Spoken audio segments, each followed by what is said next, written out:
Hello student, welcome back to our science class. Previous video में हमने देखा material for clothes. हमने पढ़ा कि क्लोथ्स जब बनते हैं तो उनमें किस मटेरियल का यूज़ किया जाता है, जैसे कि सिंथेटिक मटेरियल होते हैं, नेचुरल मटेरियल होते हैं जैसे कि नेचुरल फाइबर, कॉटन है, सिल्क है, उनके बारे में हमने बात की थी। नाउ अब हम बात करेंगे carrying for clothes. It means कि क्लॉथ्स जो हम लोग वेयर करते हैं उनको हमें कैसे केयर करना, उनको कैसे देखभाल करनी ताकि वो लंबे समय तक चलें। So we should take care of our clothes so that they last longer. Here are certain ways in which we can take care of our clothes. Clothes की हम केयर इसलिए करते हैं ताकि हम उन्हें लंबे समय तक यूज़ कर पाएँ, वह लंबे समय तक अच्छे रहें। दैट्स वाई कई सारे पॉइंट्स हैं जो आपके बुक में दिए गए हैं, उनको हम डिस्कस करते हैं कि किन बातों का ध्यान रख करके हम अपने क्लॉथ्स को जो है वो सुरक्षित और लंबे समय तक रख सकते हैं। Cloth should B washed regularly. अब ये तो सबको पता ही है कि जब भी हम क्लॉथ्स पहनते हैं देन फिर नेक्स्ट डे हम उनको वापस वॉश करते हैं। बहुत ज़रूरी है क्योंकि अगर वॉश नहीं करेंगे तो उनमें कई प्रकार के डस्ट हैं, जर्म्स हैं, वो लग जाते हैं जो फिर हमारी बॉडी के लिए भी सही नहीं है। दैट्स वाई हमें क्लॉथ्स को जो है वो रेगुलरली वॉश करना है। Cloth should be dried in the sun as sunlight kill germs. After drying clothes they should be iron to look neat. क्या करना है फिर, क्लॉथ्स को सुखाने के लिए सनलाइट के अंदर रखना है। सनलाइट से क्या होता है कि जो उसमें जर्म्स होते हैं वो मर जाते हैं। आफ्टर ड्राइंग क्लॉथ्स, जब कपड़े सूख जाते हैं हमारे, उसके बाद में क्या करना है, उनको अच्छा नीट और क्लीन दिखाने के लिए हमें उसको आयरन कर देना चाहिए, उसके ऊपर प्रेस कर देनी चाहिए। Silk and woolen cloth should be washed with a mild detergent. They can also be sent for dry cleaning too. Silk या वुलन क्लॉथ्स जो हम कपड़े कई बार मतलब रेगुलरली नहीं पहनते हैं, कभी कभार ही वो जो हमारे पहनने में आते हैं, ऐसे कपड़ों को हमें थोड़ा और ध्यान दे करके वॉश करना चाहिए। अगर हम उन्हें घर पे वॉश कर रहे हैं तो हमें कैसा डिटर्जेंट यूज़ करना है, माइल्ड डिटर्जेंट यूज़ करना है। अदरवाइज हम उनको बाहर ड्राई क्लीन करने के लिए भी दे सकते हैं। Silk and woolen cloth should be stored carefully because certain insects feed on silk and wool. Silk और वुलन के क्लॉथ्स जो होते हैं उनको हमें बहुत केयरफुली स्टोर करके रखना चाहिए, जस्ट बिकॉज क्योंकि वो जो नेचुरल फाइबर से बने हुए क्लॉथ्स हैं उनके ऊपर कई प्रकार के इंसेक्ट्स जो है वो भी लग सकते हैं, क्योंकि इंसेक्ट्स जो है उनका फूड होता है, जैसे कि वो सिल्क और कॉटन वगैरह को जो इंसेक्ट्स खाते हैं तो वो उनके ऊपर जम सकते हैं, लग सकते हैं।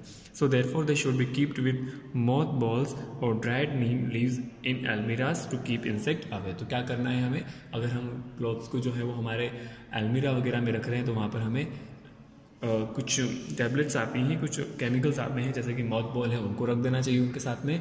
अदरवाइज हम वहाँ पर नीम की लीव्स भी रख सकते हैं, जिसकी वजह से वो जो हमारे क्लॉथ्स हैं सिल्क और कॉटन के वो बिल्कुल अच्छे से रहेंगे और उनमें कोई भी इंसेक्ट्स वगैरह जो है वो नहीं लग पाएंगे। Clothes of a baby or an ill person should be rinsed with an antiseptic solution after washing to kill germs. अब हमें जो हमारे घर में छोटे बेबीज़ होते हैं या ऐसे पीपल जो बीमार हैं उनके क्लॉथ्स हमें जो है वो रेगुलरली धोना है। बाद में हम उन क्लॉथ्स को एक एंटीसेप्टिक सॉल्यूशन में डाल देना है जिससे कि वो बिल्कुल अच्छे से साफ़ हो जाए। एंटीसेप्टिक सॉल्यूशन में डालने का मतलब यही है कि अगर उनमें कई प्रकार के जर्म्स होते हैं, क्योंकि अभी वो बीमार हैं और अगर छोटे बच्चों के जो कपड़े होते हैं अगर उनमें जर्म्स होंगे तो वो उन्हें बहुत जल्दी बीमार कर देते हैं। दैट्स वाई हमें उनको एंटीसेप्टिक सॉल्यूशन में डाल करके एक बार वॉश कर लेना चाहिए, जिसमें कि जितने भी सारे जर्म्स हैं वो सारे खत्म हो जाए। Dettol is a common antiseptic solution use for protection against germs. Normally घर पे हम कई प्रकार के एंटीसेप्टिक सॉल्यूशन है, पर सबसे कॉमनली एक सॉल्यूशन जो है जिसकी हम बात करते हैं डेटॉल। डेटॉल सबके घर में इजीली अवेलेबल हो जाता है, तो डेटॉल को है वो हम as a antiseptic solution use कर सकते हैं कपड़ों को वॉश करने के लिए। तो ये कुछ पॉइंट्स थे जिनमें हमने ये देखा कि हम हमारे क्लॉथ्स की जो है वो कैसे केयर कर सकते हैं जिससे कि वो लंबे समय तक चले, और अगर हम क्लॉथ वियर भी कर रहे हैं तो वो हमें प्रोटेक्ट करें प्रॉपरली वे में। ठीक है,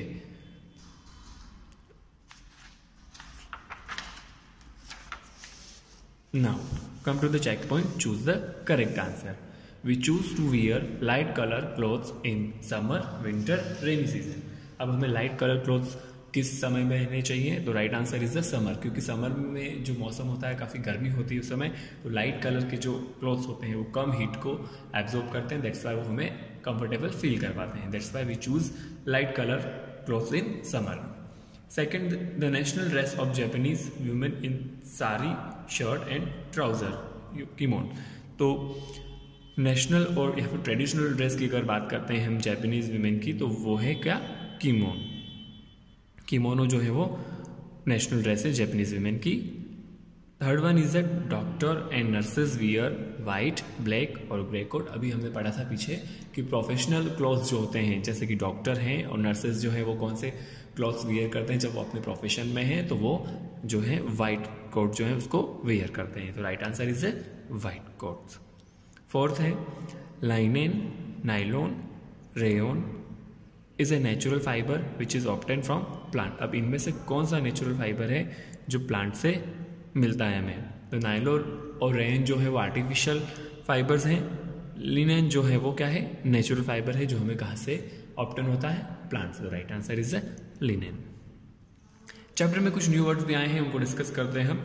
जैसे कि ट्रेडिशनल ड्रेस क्या होता है? तो traditional dress a costume that express an identity associate with a geographic region. मैंने आपको पहले भी समझा था कि अलग अलग जगह रहने वाले लोग जो होते हैं उनका खान पान, उनका पहनावा वो सब अलग अलग होता है, डिफरेंट डिफरेंट होगा। दैट्स वाई अलग अलग जगह की जोग्राफिक लोकेशन जो है वहाँ पर रहने वाले लोगों का जो एक पर्टिकुलर आइडेंटिटी है जिससे वो अपने आप को एक्सप्रेस कर पाते हैं, वही क्या है? उनका ट्रेडिशन है।